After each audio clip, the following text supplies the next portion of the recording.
Right. This is not my idea of a bathroom, but this is what I'm stuck with for now.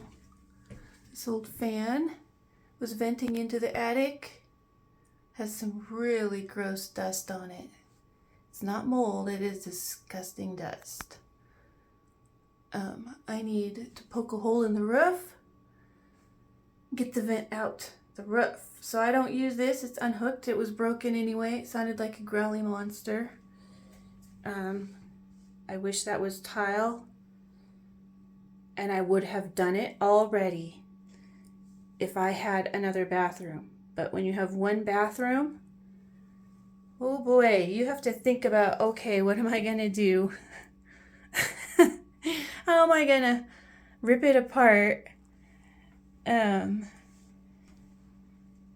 I guess bathe in the sink for a while, like at the kitchen sink or whatever, because you want to get your tiling right, and chances are high that you're gonna have to put like new cement board back there and things like that. Or this floor, I could probably do the floor, but I kind of don't want to do the floor until I do that.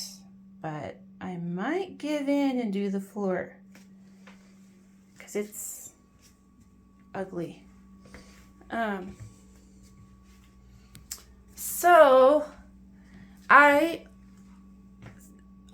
don't know how to express myself. Maybe the only way is to just start talking and musing, but I'm really, as most people are, interested in homes, home ownership, home healing, and cleansing, not just flipping.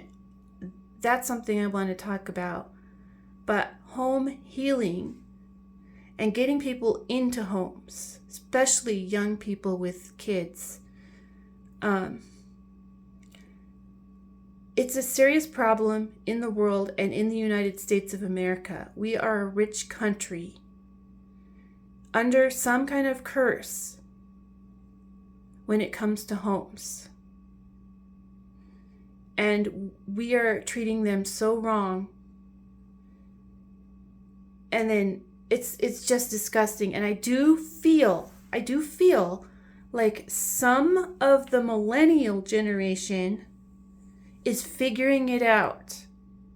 And they're really into character and getting away from what I call boomer, gray, disgusting. I mean, so, a lot of people put millennials down, but they're figuring out the house thing and that it's supposed to be a home.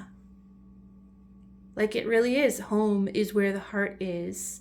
And they're getting rid of the word art, that fake mass-produced stuff. So millennials are flaky, but they are very interested in the heart and soul and meaning of the home. So this is a good thing, very good. But when I want to talk about house healing and ownership and costs and curses, because we've had a lot of housing issues in my family the past few years. A lot. Just from every angle. With agents, with scamming, with, oh my gosh, like having to do practically exorcisms and prayers over houses. And again, these houses are really proving to me that prayer works. Something about sending out that mojo. Because we've come into houses with histories and that need healing. And it can really affect you when you move into them. And I almost think there could be a business in this, in becoming a house healer. A little different than an exorcist, although to be an exorcist, number one is you must be a healer. It's about peace and rest. Not money. Hey, you school boards, property tax people, big, huge difference in home And oh my God, yeah, I have to make other videos about this because it's disgusting what's going on in America. And how impoverished we are making people. So few, namely school boards, can destroy us and impoverish our minds and our bodies and our peace.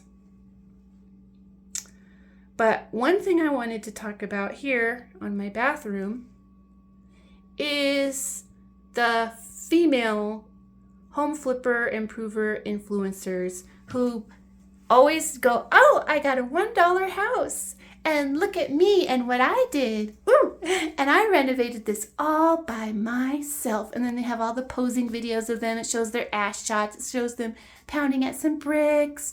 Shows them on like a 10-foot ladder standing on the very top step. Look at me. What? And you're like, damn, God looks out for dumb people too, doesn't he? Boy, oh boy. I did not. He must have like a whole contingent of angels specifically for dumb female influencers. The I did it by myself crew. They all are doing things. Me, look what I did. That no man could do by himself or would do by himself. I sit there and I'm like in awe at the audacity and stupidity of these females, the I did it myself crowd. Look, I built this from the floor up. And then as their channels keep going along, who do you see every damn time on the I did it myself crew? I flipped this wreck of a house by myself. Who did it? In the background, or conveniently, oh, my dad, he stopped by, he cut this, he helped me lift this, or my dad has a construction crew. Oh, look, there's all these men running around, and it takes 2 or 3 of them to lift and do things. You didn't do it by yourself, honey pie. Oh my gosh, the butt shots, and then the hauls of all their thrifted things, the thrifting. Oh my gosh. If a man can't do it and wouldn't do it by himself, you did not do it by yourself, girlfriend. You did not. Daddy did it, and his little construction crew, and it took 2 or 3 of them. But you got to pose and look pretty and say, look what I did.